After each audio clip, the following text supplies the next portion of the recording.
Saint Rita असंभव परिस्थितियों की संत। क्या आपने कभी ऐसे दर्द को जिया है जिसे कोई नहीं समझ पाया? क्या आपने ऐसी प्रार्थना की है जो असंभव लगती हो? आज मैं आपको एक ऐसी महिला की कहानी सुनाने जा रहा हूं जो पत्नी थी, मां थी, विधवा थी, धर्मबहन बनी और फिर बनी असंभवों की संत। सेंट रीटा की कहानी केवल संत बनने की नहीं है। यह एक टूटी हुई, संघर्षरत और फिर उठ खड़ी होने वाली आत्मा की कहानी है।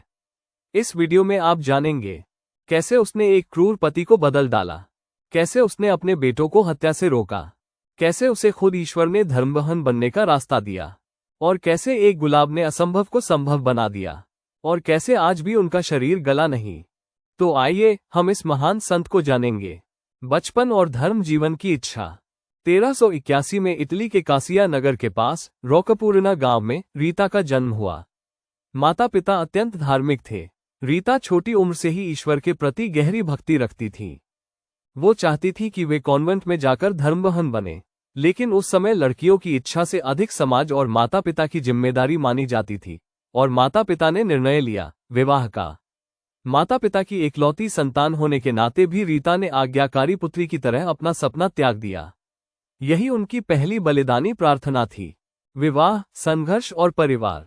16 वर्ष की उम्र में रीता का विवाह हुआ पाओलो मैंसिनी नाम के एक गुस्सैल और हिंसक व्यक्ति से। वो अक्सर क्रोधित होता, अपशब्द कहता और क्रूर व्यवहार करता। पर रीता शांत, प्रार्थनाशील, क्षमाशील। उसने कभी पलटकर उत्तर नहीं दिया, बल्कि वो रोज अपने पति के लिए रोजरी प्रार्थना करती। विवाह के बाद उनके 2 पुत्र हुए, लेकिन जैसे जैसे समय बीतता गया, पाओलो का व्यवहार बदलने लगा। रीता की नम्रता और प्रेम ने उसके हृदय को पिघला दिया। वो ईश्वर की ओर मुड़ने लगा, लेकिन वो परिवर्तन स्थायी नहीं रहा। एक दिन पाओलो की हत्या कर दी गई। यह एक पुरानी दुश्मनी का परिणाम था। रीता विधवा हो गई। बच्चों की प्रतिज्ञा और मां की प्रार्थना। उनके दोनों पुत्र जवान, आक्रोशित और पिता की मृत्यु से विचलित बदला लेना चाहते थे। रीता जानती थी एक और हत्या का मतलब है आत्मा की मृत्यु और वे नरक जाएंगे। उन्होंने बच्चों को समझाया, रोया, विनती की, पर वे नहीं माने। तब रीता ने एक ऐसी प्रार्थना की जिसे कोई मां नहीं करना चाहती। हे प्रभु, मैं अपने पुत्रों की मृत्यु देख सकती हूँ, पर नहीं चाहती कि वे पाप में मरे। कुछ महीनों में दोनों पुत्र बीमार हुए और प्रार्थना में रहने के बाद शांतिपूर्वक स्वर्ग चले गए। रीता अब अकेली थी, लेकिन उनका जीवन खत्म नहीं हुआ था। वो तो अब शुरू हो रहा था। धर्मबहन बनने की इच्छा और चमत्कारी प्रवेश। अब रीता फिर से कॉन्वेंट जाना चाहती थी, पर कॉन्वेंट ने उन्हें अस्वीकार कर दिया। कारण? वो विधवा थी, लेकिन रीता हार मानने वाली नहीं थी। उन्होंने 3 दिन उपवास किया, प्रार्थना की, और जब कॉन्वेंट के द्वार बंद थे, एक रात चमत्कार हुआ। अगली सुबह जब धर्मबहनें उठी, रीता कॉन्वेंट के अंदर प्रार्थना कर रही थी। कोई नहीं जानता वो अंदर कैसे आए। यह माना जाता है कि उन्हें खुद संत योहन बपतिस्ता, संत ऑगस्टीन और संत निकोलस ने कॉन्वेंट के अंदर पहुंचाया। अंततः रीता को धर्मबहन के रूप में स्वीकार कर लिया गया। उनका जीवन अब केवल प्रार्थना, तपस्या और करुणा का बन गया। कांटों का घाव, प्रेम का प्रतीक। रीता को क्रूस पर लटके प्रभु यीशु से अत्यधिक प्रेम था। एक दिन उन्होंने प्रार्थना की, हे प्रभु, मुझे अपने कांटों का एक घाव दे दो, ताकि मैं तेरे कष्टों में सहभागी बन सकूं।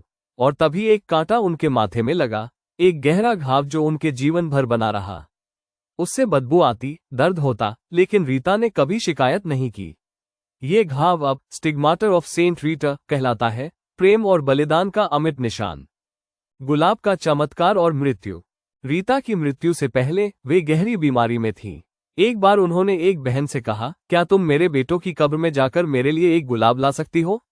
लेकिन वो जनवरी का महीना था, बर्फ, ठंड और फूलों की कोई संभावना नहीं। फिर भी जब बहन संत रीता के बेटों की कब्र में गई, वहां एक ताजा गुलाब खिले हुए थे। ये रीता के लिए ईश्वर का अंतिम उपहार था। 22 मई 1457 को रीता शांतिपूर्वक स्वर्ग से धार गई। संत की घोषणा और प्रसिद्धि। सन 1626 में उन्हें धन्य घोषित किया गया और 1900 में पोप लियो 13वें ने उन्हें संत घोषित किया। आज सेंट रीटा को सेंट ऑफ द इम्पॉसिबल कहा जाता है। इसका अर्थ है असंभव को भी संभव करने वाली, क्योंकि उनका जीवन हर उस चीज का उदाहरण है जो असंभव लगती है पर प्रार्थना से संभव हो जाती है। उनका तीर्थस्थल कैसिया आज लाखों श्रद्धालुओं का केंद्र है। सेंट रीटा का अक्षुण्ण शरीर, मृत्यु के बाद भी जीवित गवाही। मृत्यु के बाद भी चमत्कार। किसी व्यक्ति का शरीर मृत्यु के वर्षों बाद भी सड़ गल न जाए, ये बात विज्ञान के लिए रहस्य है, पर विश्वासियों के लिए एक दिव्य संकेत।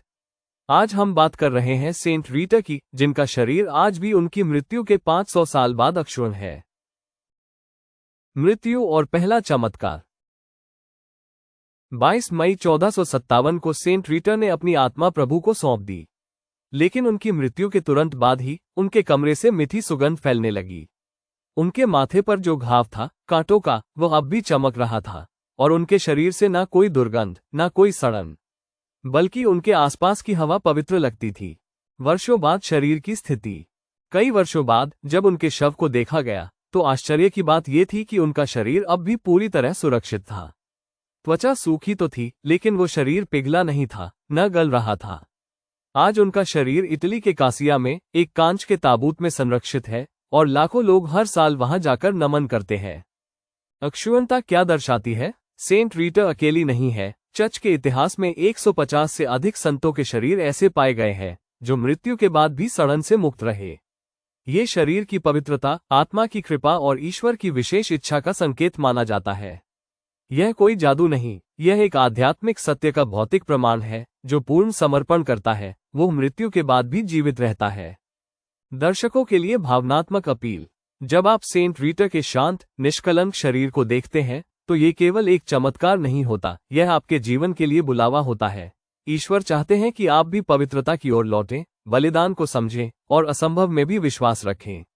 क्योंकि जो खुद चुपचाप रोई, अब वो हमारे लिए प्रार्थना करती है।